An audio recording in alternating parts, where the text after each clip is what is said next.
I'm going to now turn it over to the amazing Tanner Gibb. Welcome, Tanner.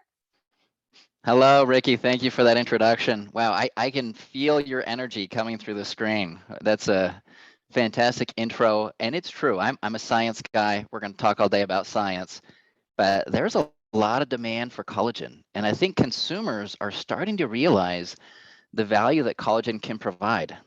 There I am, a picture of me, the best looking of all the science team in my personal humble opinion. I've been with this great company for 12 years now, and I love what I do. You know, I get to train on our science, on our innovation, and if there's one word to describe what we're all about, it really is innovation. So there's nothing short of innovation when we talk about the science of collagen today. So let's dive right in. First of all, collagen, I want to draw your attention to that rope over there, right? This rope has 3 strands that wrap around each other. And if you think about an individual rope, if it just has the one strand, it's going to be very weak. But when it wraps around each other, it becomes very strong and durable. Well, that's the structure of collagen. It's 3 long strings or long chains of amino acids, okay? And they wrap around each other to provide that fiber-like strength that it provides inside of the entire body. When we talk about collagen, it provides strength and structure, okay? This is why it's found in pretty much every key tissue inside the body. We focus on things like the bones, muscles, tendons, ligaments, skin. I would add joints to that as well. Collagen is the most abundant protein in the entire body, and it's found in these different tissues to really hold things up, to give it structure, to give it strength, to provide all of those benefits that we see with collagen. Now, it has a specific and unique characteristic amino acid sequence, and that begins with glycine, which is actually the smallest of all the amino acids. Every 3rd amino acid is glycine, and that's usually followed by proline and hydroxyproline, but it's mixed in with a series and number of different kinds of essential and non-essential amino acids. But it's this unique sequence that provides that great structure and makes it unique from any other type of protein that you can see in the industry. That being said, it is the major structural component of the skin. Now, talking about the skin, that is going to be the major focus of my talk today. And we know collagen is important for the skin, right? We know that it holds it up. It helps with beauty. It helps with that structure and that strength that it can provide. However, what happens as we get older? Well, our ability to naturally make this complex protein decreases. And it usually begins by about 1% per year, and it accelerates up to about 2% per year for an average of about 1.5% per year. And so our ability to naturally replenish that collagen synthesis in the body, especially in the skin, where we can actually see that difference, is going to decline. And this is further accelerated by other environmental factors. When you think about your skin, I mean, it is exposed to a lot of wear and tear from the environment, from toxins, from pollution, from the air that we breathe, and especially from the sun. In fact, the sun is one of the major sources of light and free radical damage that can not only damage and accelerate aging on the skin, but can actually damage and degrade collagen synthesis and collagen amounts in the skin and in the body as well. So we really want to take care of our skin. It's super critical for that collagen. Okay, let's talk about the difference between collagen peptides and collagen. Okay, a lot of people think of these things as the same thing, but they're actually very different. Now, collagen is a very big protein. Okay, it has a molecular weight of about 300 kilodaltons. Collagen peptides, they go through a special process where they use enzymes and they hydrolyze the collagen to make smaller pieces that we call peptides. Now, these have a low molecular weight of about 1 to 8 kilodaltons. So we're talking about a size or a weight of peptides versus collagen that is 100 times smaller, okay?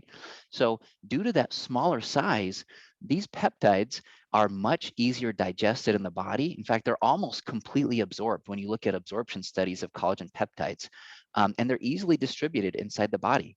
So some of these peptides are going to be broken down in normal digestion. Some of them are actually absorbed intact as these peptides. The old way of thinking is that all peptides are broken down into amino acids, but the new science shows that some of the smaller peptides can actually be absorbed intact. so they're not further broken down. And these are the peptides that are going to be key to the science that we'll talk about today. So that leads us into the key ingredients we're going to focus on for beauty, right?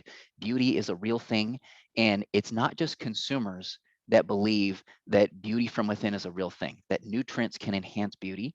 The science also demonstrates that you can enhance your beauty from good nutrition from the inside out, right? We know that the inside, getting the body these nutrients, they can be absorbed, they can be digested, they can get into circulation, they can stimulate our cells to make new collagen and provide some incredible anti-aging, beauty enhancing benefits. So we're going to talk about bioactive collagen peptides, lutein, and phytoceramides. If I could begin just describing that term bioactive, I think it's a key term to remember. These aren't your grandma's collagen peptides, as our chief scientific officer likes to say. Bioactive, that term means that these are active collagen peptides in stimulating new collagen and new elastin synthesis. Okay, these aren't generic, these aren't typical. Okay, lutein, a very powerful antioxidant. We're going to talk more about the science of antioxidants and free radicals and why this is so crucial for beauty from within and enhancing and protecting our skin from damaging threats. And then phytoceramides, right? It's a natural plant-based source of these ceramide molecules that provide nice hydration and moisture benefits to the skin. So jumping right in, not all collagen peptides are created equal. This is a very key point because if you recall earlier, a few slides, we mentioned the size of collagen peptides usually varies from about 1 to 8 kilodaltons. Now, in terms of size, that's a very, very small difference. But what the science shows is that very small differences in the size of collagen peptides can have a dramatic difference in how effective they are in actually stimulating new collagen synthesis. And we're going to talk more about that today. So this process begins with this 3 strands of amino acids, right, in a long chain. That's what we call collagen. This is the big protein. Well, that big protein goes through a controlled treatment. Oftentimes, this is going to be heat. And what that does is it denatures those strands of protein to where you actually make 3 individual strands. And that's actually what's referred to as gelatin. Gelatin is simply collagen that's been denatured, right? So it's slightly broken down. Well, that goes through another step.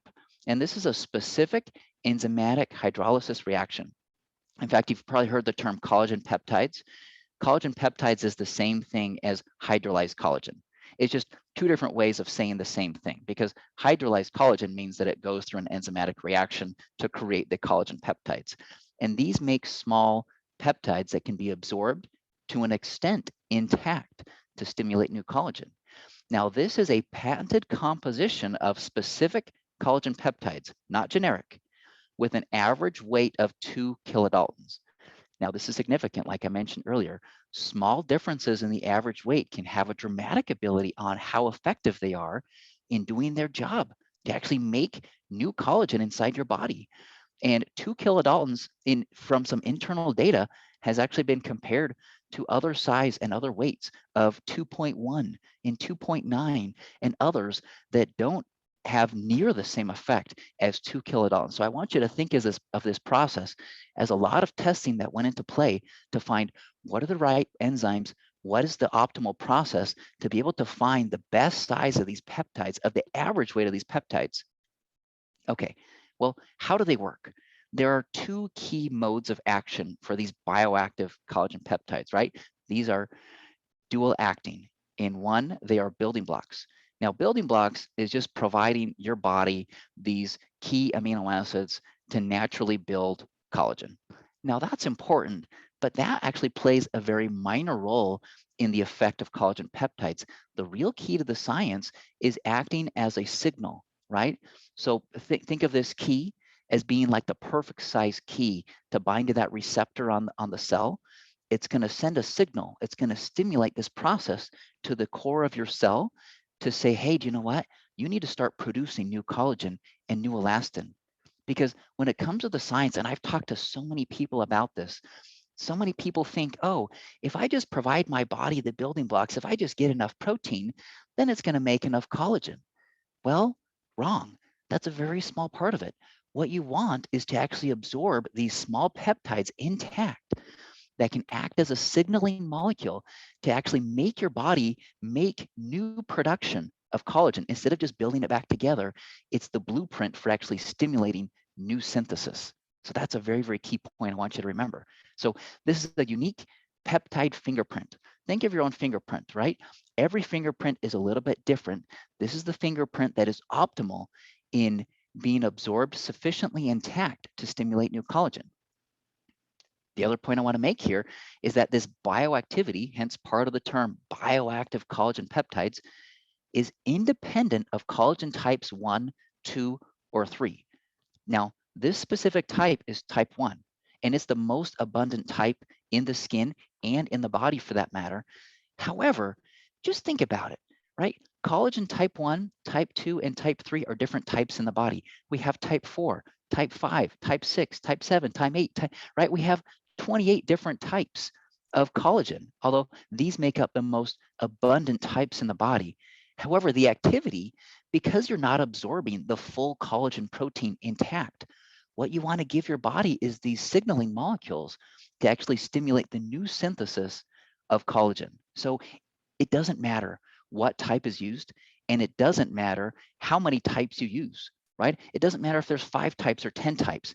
You can use one type to stimulate different types of collagen in the body because it's all about acting as a signal or stimulating that process, if that makes sense. Okay, so these bioactive collagen peptides have been optimized for beauty. By optimized, if you recall, a lot of testing went into play with different size of peptides and found these are the ones that are optimized for beauty. Now, when we talk about beauty, we have skin cells, right? And we have specific types that are called fibroblasts that are very specific for making the collagen. And so a lot of testing to find the right size was done to be able to optimize these results. And you can see in this in vitro, I think I love this picture because you can see that these bioactive collagen peptides have almost a doubling of the effect compared to common collagen peptides. And so I often like to tell people, look, if you want the best, then take the bioactive collagen peptides. If you want generic results, then take a common collagen peptide, right? But I don't think us and those around us want to be generic or want to be typical.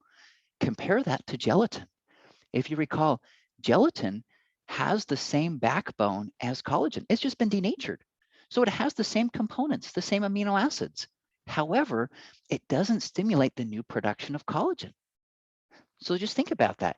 This is where it gets to the science where, look, it's not just about the building blocks. You can't just get all of your gelatin, from Jello or from bone broth or from other sources, because even though it's providing those same building blocks, it's about those small peptides that go through that specialized process that can be absorbed intact sufficiently to be able to stimulate new collagen and new elastin. Let that sink in. You also compare that to proline, glycine, and even the small peptide of glycine proline.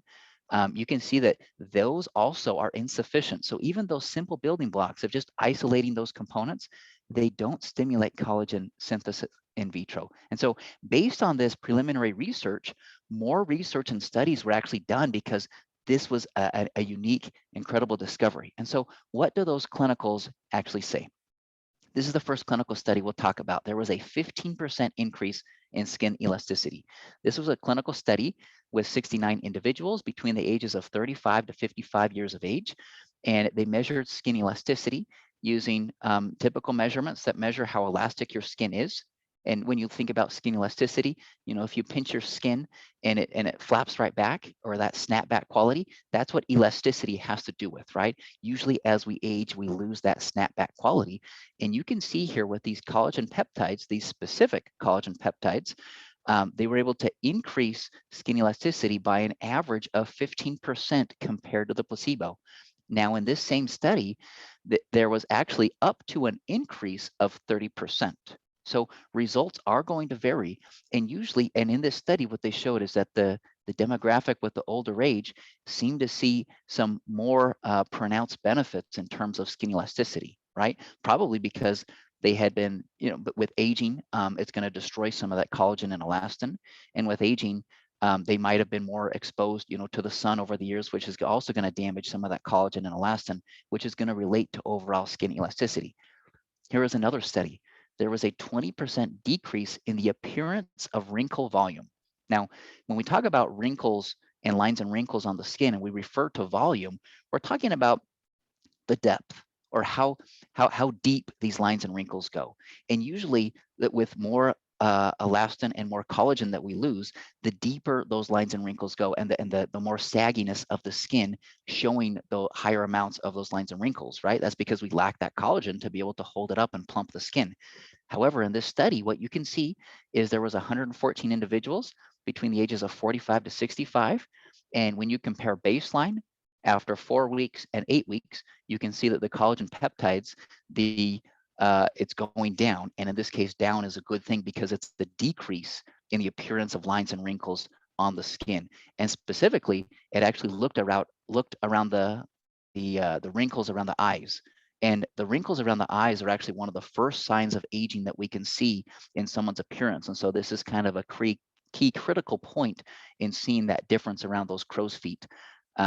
In addition, what I'll mention is that as part of that same study, there was actually up to a 50% decrease in the appearance of lines and wrinkles. And so once again, results can vary, but I'm just sharing with you the average result from this clinical study.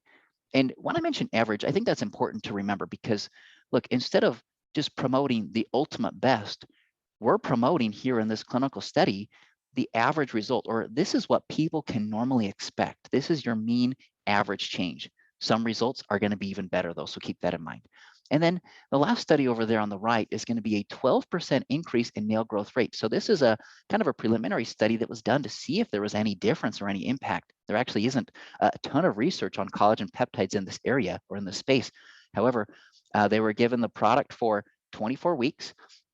And then there was a 4-week washout period where they actually stopped taking the product, but they continued to see the maintenance of that benefit in terms of the nail growth rate. And we know that nail growth rate is actually indicative of aging, and anti-aging benefits in terms of increased nail growth rate is correlated with better aging process inside of the body. It's kind of an indicator. In addition, in that same study, less nails were chipped and less nails were broken. So showing kind of that durability, that strength that collagen can provide, because we know that collagen, it's found in your hair, it's found in your skin, it's found in your nails, and it's found in some of the other tissues that we mentioned earlier.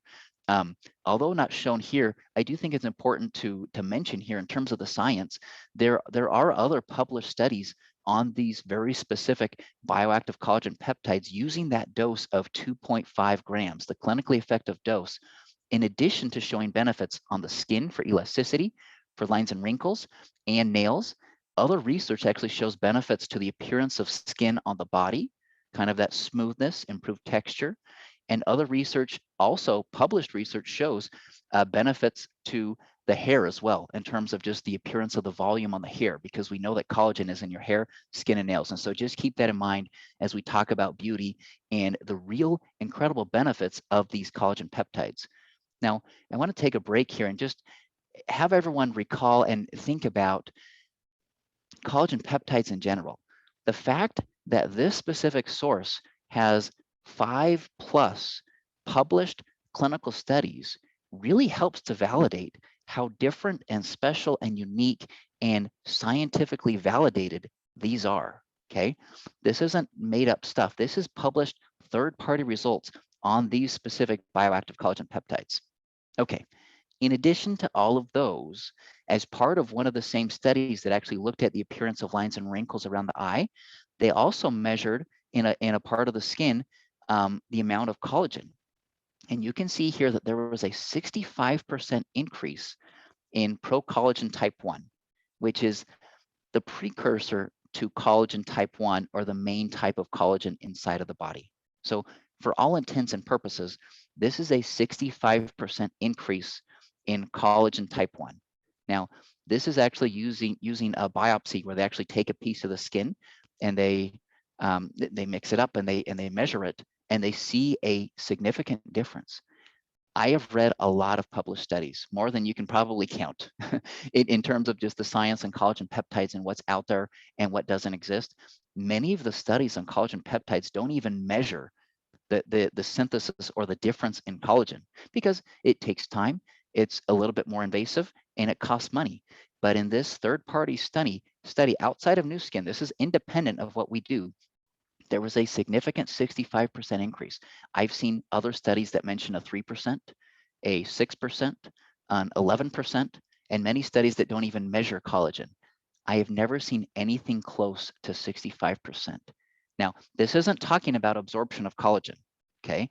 This is talking about the actual content of collagen increase over a very short period of time, right? This is just 8 weeks of supplementation. Just imagine what that's going to do for you after 12 weeks or 16 weeks or continued use over time to be able to restore that more youthful level of collagen and elastin for that snapback quality and increase strength and structure to your skin and your nails. Okay, so let's switch gears a little bit and talk a little bit about lutein. Now, lutein is a very powerful antioxidant. I think we need to take a step back and understand a little bit of the science of antioxidants and free radicals. Now, antioxidants are nature's solution to free radicals, right? I wish I had a picture of an apple here, and maybe you've done this at home, right? If you slice an apple, what happens to that apple? Well, it starts to oxidize because you see the free radicals that turn that apple brown very quickly. Well, what if you add some antioxidants to the apple? Well, it's going to protect it and delay that oxidation from that free radical damage. Same thing inside of our body, and especially for our skin. We're exposed to free radicals from toxins, from pollution, even from damaging effects in our environment. From the air that we breathe in our own body's metabolism actually causes and creates some free radicals inside of the body. And we have a normal natural balance that occurs with antioxidants and free radicals. The negative effect is when too many of these free radicals kind of outweigh and dominate the effect of these antioxidants. And when we have too many of those free radicals, they cause what's called oxidative stress. And this is actual damage to your body, to your cells, to your lipids, to proteins, to other structural components. And this free radical damage can accelerate the aging process on the inside of the body and on the outside, including our skin, that's exposed to all of these types of free radicals. What I love about lutein is that this is a very special antioxidant that I call a super antioxidant. Because of its chemical structure, it has a unique backbone that allows it to act kind of like a sponge. Now, you've seen a sponge before, right? It just soaks everything up. Same thing with the lutein. Instead of just neutralizing one free radical, it's like a sponge that can neutralize many different free radical hits. In fact, 20 plus. So it's really this super antioxidant that acts as a first line of defense. And what I love about lutein is that if you're going to take specific bioactive collagen peptides to boost collagen synthesis in your skin, well, you better have good protection for that collagen. And there's really, many different types of antioxidants, lutein being one of the better, more important ones because of its sponge-like neutralizing effect on different types of free radicals as that first line of defense. Okay, phytoceramides, right? Phytoceramides is a term actually that we coined to really illustrate the natural source of these ceramides from a wheat lipid extract. So phyto meaning plant, and then ceramides. This is a source of ceramides. Now, when you think about ceramides, these are compounds that are naturally found in your skin. And their major role is to act as a barrier for the moisture level and hydration level that you have in your skin. So think of it kind of like this umbrella that's going to protect your skin and keep the moisture in, right? If you don't have that protective layer, then what happens is you actually excrete extra amount of water and hydration from your skin. And that can leave it, dry and dried out skin. It can leave it more damaged and irritated and other things like that. And so we don't want that. We want naturally plump, healthy, moisturized, incredible skin. What I want to mention here is that ceramides actually work differently from hyaluronic acid, okay? Hyaluronic acid is important too. And we actually know from some of the science that collagen peptides and lutein can both in different ways help to naturally increase the production of hyaluronic acid. So with those ingredients, we can already provide that benefit, which is why ceramides provide kind of a unique additional moisture keeping benefit from this unique source. And so keep in mind, we're getting the best of both worlds in increasing the moisture and preventing that transepidermal water loss from the skin. Okay, so we're going to geek out here just a little bit more and talk about the clinical study of this blend of ingredients, right? So putting all of this together, we used a double-blind methodology. Now, double-blind means that the researcher and the participants in the study don't know which is which. So they don't know if they're getting the actual supplement or if they're getting the supplement with the placebo, which is just a fake pill that doesn't have the active ingredients. This is to help eliminate any kind of bias and create a very credible result. And so the results of this, bioactive collagen peptides at 2.5 grams, the clinically effective dose, lutein at 5 milligrams, and then the wheat lipid extract that contains these phytoceramides at 70 milligrams. So this was put to the test, and these are the results. So there was an expert clinical grading done at 4 months of time. And you can see the percent improvement over baseline when you compare the placebo to the collagen blend. You can see an increase in overall appearance, an increase in skin texture, and an increase in skin radiance from this specific collagen blend compared to the placebo. Now, some people might ask, well, why does the placebo see some difference? Well, just think about your own life. If you're part of a clinical study and you know that they're measuring aspects related to beauty, you're probably going to take a little bit better care of yourself, right? You might eat some better foods. You might stay out of the sun a little bit more, right? You're going to do things to take care of your skin. But the fact that we can see a significant change from an expert clinical grader. So remember, this clinical grader was blinded to the results. So they didn't know who received the placebo and who received the collagen blend. And this is someone who has years and years, decades, I should say, of clinical expertise in the area to be able to detect a difference in a dietary supplement with these specific ingredients, right? This collagen blend is actually an incredible finding, because beauty from within takes time. It doesn't happen overnight, right? This is the result of things that you do on a day-to-day basis over time, which is why my recommendation, right, for this collagen blend is to take it not just for 1 month or 2 months or 4 months, but as long as you continue to see and enjoy, right, the incredible benefits that can come from this collagen blend. That's as long as you want to take it, because look, the skin is constantly changing. You think about the skin, it goes through a natural exfoliation process. And so because those skin cells are naturally being rejuvenated, we need to continue to restore good nutrients and good synthesis on a regular basis, right? Same thing with food in our diets, right? You can't just eat all of the food, right, in one day and then starve yourself for a month, right? It doesn't work like that, right? We need continued nutrition to support energy and all the functions of the body. Same thing with the skin. Consistency, consistency, consistency is super critical for youthful and beauty from within benefits on the skin. Okay. I think with this, I'm going to close, but we're going to talk a little bit about the benefits of collagen blend. So we talked a little bit about this blend. Well, it boosts collagen and elastin production in your skin. I might add a significant and dramatic increase in collagen and elastin in your skin. If you remember those numbers, 65% and 18% respectively.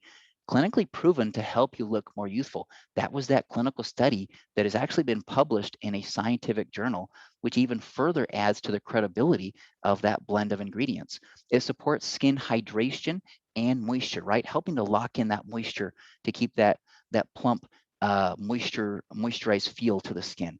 Helps visibly reduce fine lines and wrinkles, helps protect against the damaging effects of oxidative stressors. We focused on that today with the lutein being a super antioxidant, and then proven to increase skin carotenoid score as well, right? Something to be able to detect the difference. Carotenoids can be measured in the skin, and that is something that can be detected and measured over time. So with that, discover the best you, and let me stop sharing my screen and turn it back over to you, Ricky.